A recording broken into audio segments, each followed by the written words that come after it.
We do have the governor of Connecticut, Ned Lamont. A week. I've been an amateur meteorologist, and Susan says I may need a psychologist pretty soon.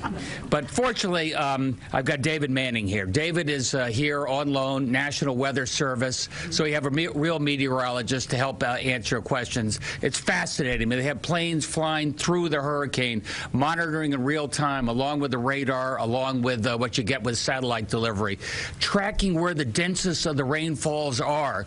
So we can track that in terms of where they'll stream into the rivers and what parts of the rivers are most likely to flood. So our team, I think, here is well organized and working this very hard. Broadly speaking, the other thing moving the eye of the storm up to westerly is it's outside the entrance to Long Island Sound. Outside the entrance a little bit means less storm surge inside Long Island Sound, less storm surge along our coast, which I think makes an enormous difference. A little less wind. You know that we've gone from a hurricane to tropical storm, but don't get complacent. As I said before, Sandy, Icy, those were not hurricanes either. Because the terrain is so wet, you do have just a 40, 50 knot gust, knocks over trees, and that's why we're watching the power outage situation so carefully. With that, I got to say, we've been in close contact with FEMA, who have been incredibly supportive. They've got water resources up here and water trailers. They're over at our New Britain facility right now. We've had to close down several nursing facilities, move people there, residents there, to more safe, secure places as well. And, with that, we're happy to take your questions. I mentioned David Manning, National Weather Service. Brenda, Regina, Marissa Gillette, I think you know Marissa, runs Pura, and very close relationship in terms of monitoring what's going on with our utilities and telecom. Can you tell us which nursing homes had to be evacuated?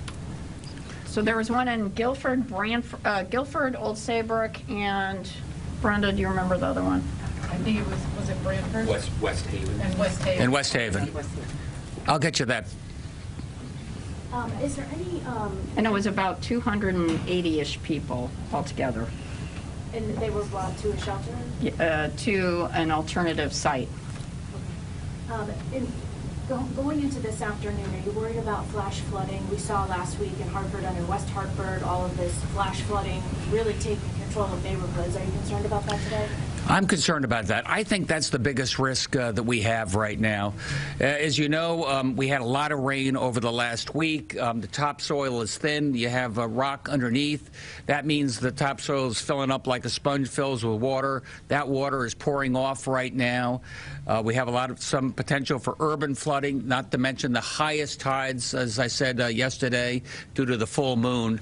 So we're following the flooding possibilities very carefully and tracking that. Right now, mayors working with their local emergency centers and give us the information so we can all respond accordingly. Governor, after the storm is over, we're expecting high temperatures, which could be a problem for some people who have lost power. What is the state doing to help them? The question is about the possibility that there are going to be electric outages, people without air conditioning, 90-degree temperatures next week. First and foremost, we're getting the power back on. As I said before, we got twice as many crews on the ground as we've ever had before, really prioritizing the densest areas where you have the most outages so we can take care of people there. Secondly, in terms of generators and the such, we've got standby power to back that up. That's particularly concerning in places like nursing homes where they can't. And finally, we have the cooling centers. And worse comes to worse, and they can't get air conditioning in places where people absolutely need it, not to mention power just to keep your medicine and your food safe will get you to a cooling center. And people should call 211 to find out where they can charge their phones, take a shower, be in the AC. A lot of municipalities are standing those up. No, I know that we've been focusing a lot on the shoreline because of, those areas are getting hit really hard right now. But we know that a couple of days ago, Litchfield County was hit really hard with flash flooding and lots of power lines and trees down. are you anticipating, and I don't know if anyone from the National Weather Service could help out? Yeah, I'm going to introduce David to Doug. I can just tell you right now, you looked at the track of this storm. It's going right across from eastern Connecticut to northwest Connecticut, and that's where most of the rain will be dropping. But David, do you want to add to that? Sure. Right now, our forecasters are monitoring all the information that we get from this storm, and as the heavy rainfall moves into the northwest part of the state, we will be watching and issue flood warnings and flash flood warnings as the situation dictates. So once we get the rainfall that actually hits the ground, we'll issue the necessary warnings. Melissa, I'm sorry. Can you talk a little bit about what folks who have lost power should be looking out for since the new law was passed? What are some of their rights with the utilities? Sure, great question. So the Take Back Our Grid Act, which was signed into law by the governor last fall following the August tropical storm, empowered PURA to hold the utilities accountable in ways that we have not seen before. One of those includes being able to file, residential customers being able to file for reimbursement of lost food and spoiled prescription medication. You also are empowered to receive a $25 per day credit for outages that last longer than 96 hours. The 96 hours is also the same provision for the lost food and spoiled medication. That clock, importantly, doesn't start ticking until damage assessors can get out into the area. So basically, once the storm has left the area and damage assessors can get out there safely, that's when the clock starts ticking. And how does one get a damage assessor to their area?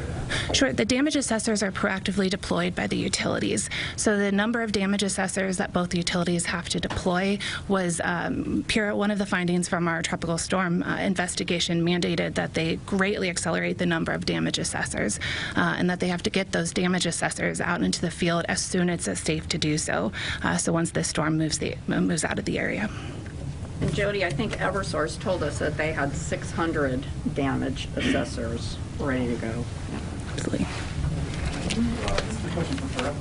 Do you think the cost-plus model of utility delivery is still compatible with the growing threat of climate change and more storms? Is it possible that utilities should bear more risk than the consumers are bearing? I would agree wholeheartedly with that statement, and I think you saw the governor endorse that approach last year as well. So the switch from the cost-based rate-making model to a performance-based regulation is underway. PURA opened that docket in June, and we're already making strides towards that. So I think I've been pretty vocal about the need for the shifting from the ratepayers to the utility shareholders. Excuse me, and you will see us undertake that in earnest over the next year. And there's been an update on how COVID is going throughout the hospitals. What are folks seeing from over the weekend? This kind of complicates it. We've got layers of issues happening. I haven't seen the weekend numbers yet. I'm going to get that. We were flattening the curve at the end of last week, but we are working very closely because we're bringing in utility folks from all over the region, as far afield as Texas. You know, some places are more infected than Connecticut. So I can tell you that Deirdre Gifford is very conscious about making sure that testing and vaccinations are available for all the people coming into the state to deal with this hurricane. Would you like Paul to give you the update on the nursing homes? Sure, if you have something. Good afternoon, Paul Mounds, Chief of Staff for the Governor. Just on the nursing home update, first of all, I want to say Commissioner Gifford, as well as Director of DPH, Barbara Cass, have been in touch with all the nursing homes thoroughly. Currently, at this time, we have 4 that did do evacuations. That's Apple of Saybrook. They had a census of 63. Apple of Mystic, which had a census of 45.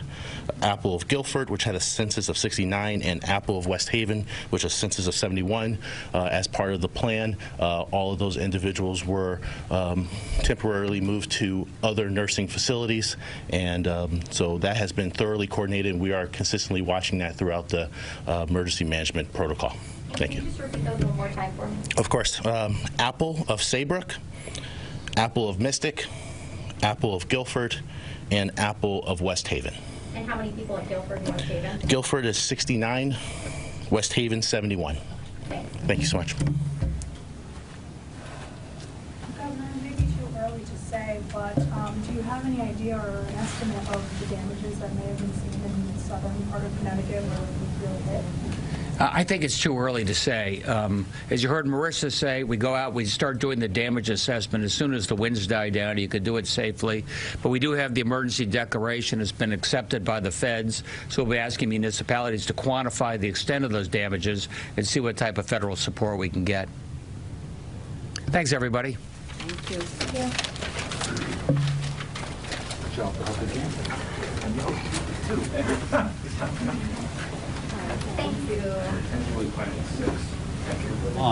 One of the headlines coming out of that is the evacuation of 4 nursing homes, Apple of Saybrook, Mystic, Guilford, and West Haven, and looks like over 200 people involved in that evacuation.